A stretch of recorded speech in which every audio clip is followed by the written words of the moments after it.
He said, quote, "We targeted AD with our philosophy of defense wins championships." Take a drink. "We wanted a two-way player to lead our team. Everybody's going to have critics, but we got what we wanted." This is a thing to me that I think misses the point of how to build an NBA team.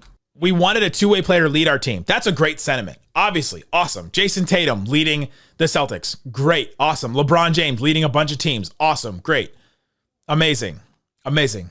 Tim Duncan forever led two-way team, a two-way player led teams. Kobe Bryant, your guy, Nico, awesome.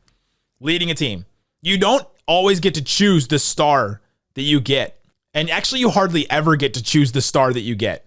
Because sometimes, if you're my team, the Dallas Wings, you get the number one pick of the draft, and it's a Paige Beckers. And you're like, let's go. This is the perfect player. Offense, defense, leading a team, unselfish team player. She's going to be amazing for this team. Sometimes you're the Dallas Wings. You get the number one pick, and it's Charlie Collier.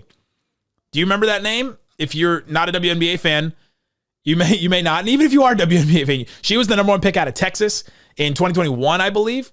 She came out. She was she was supposed to be a center that was supposed to be able to score and defend and do a bunch of stuff, and she just didn't really work out in the WNBA. And so sometimes you don't get, like a lot of times in the NBA, you don't get to pick your star. The Sixers tanked forever. They did the process. They get Joel Embiid, Ben Simmons, Nerlens Noel. They try all these different guys. Markelle Fultz.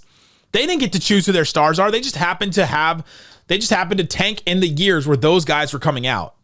Sometimes you can be the Spurs and you can like, all right, we're going to tank and it's going to work out perfectly for us. We're going to get Victor Wembanyama. It's going to be awesome. The Mavericks tanked and got Luka Doncic. They tried to choose their star. They traded up for the pick and they did all they can. You can try and make your own luck in that sense.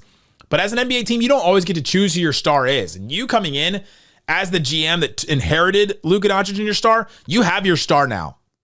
You don't get to go pick and choose and trade for your star. For him to say, we wanted a two-way player to lead our team. You now that player has to be able to lead a team, and you don't get to choose your MVP level player. AD is not an MVP level player. He's not. He's a great player, awesome player. Him and Kyrie are going to be a great duo. I'm excited about this team next year. Excited to see what's gonna happen when Kyrie comes back and all that. He's a top 10 player and all that. You don't get to choose a top 5 player like that. You sometimes get the one that you're handed.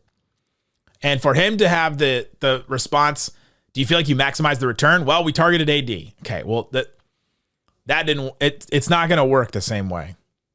We got what we wanted. That's not a good enough answer.